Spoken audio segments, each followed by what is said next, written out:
What's going on, guys? Kelton with UnderPressureGA.com. I wanted to take a second to talk to you guys about creating value. So, as a business owner, you should have this constant goal of creating value.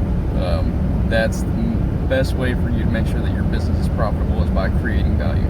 And, I came up with a simple little acronym for you guys to kind of think about. That way you're always focused on value. And that's going to be P.A.R. P.A.R. So, for P.A.R., it's going to be value in 3 different ways. So P is your perceived value.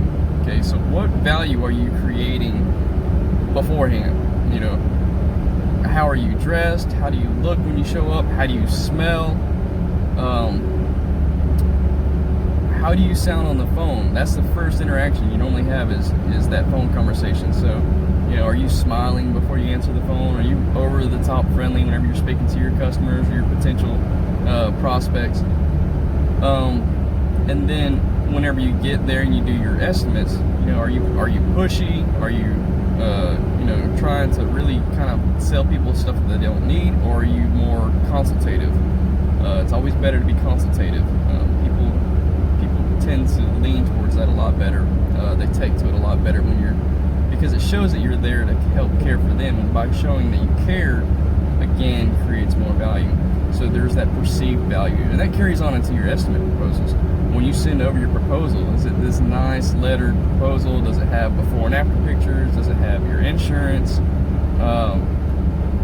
What are you using to send that across? And then email automations too. When you're scheduling appointments, how is all that coming across? So all that is your perceived value. So that's what's going to help get your customers to actually go with you in the beginning, is your perceived value. Now, so that's perceived value. Next we want to talk about is the actual value. It's the achieved value. So you have your perceived, achieved. So the achieved value is, after you have that initial interaction with the customer, and you did all of your work up front, you created the proposal, you showed up, you looked nice, you showed up on time, let's emphasize on that. You followed up with your phone calls, you scheduled everything, they accepted your quote, now you actually have to go and do the job. So now comes the achieved value. Did you actually achieve the value that you set out beforehand with your emails and with your presentation? Did you achieve the value of at least what your perceived value was? Your goal should always be to exceed that value. We like to practice a thing called U-Pod, which is under promise and over deliver.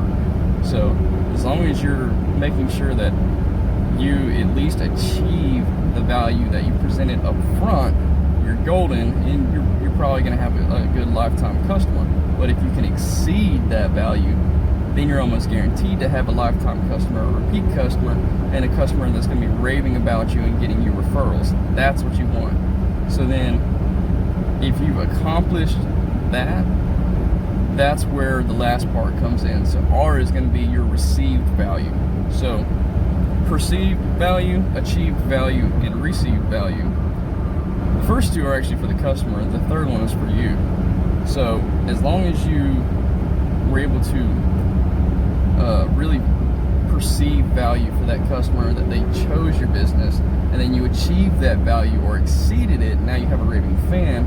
Here comes the received value, which is, did you get out of that job what you had anticipated on getting out of it? What was the value that you set out for yourself for that job? Not just making the customer happy, but did you get your Google review?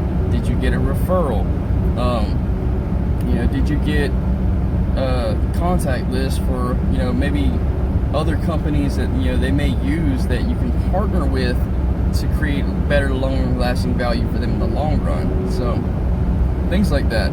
But that's what I want everybody to kind of focus on, is value, and that's just what I came up with for making sure that I have a constant focus on that value. So remember, that's P.A.R. It's perceived value, achieved value, and received value.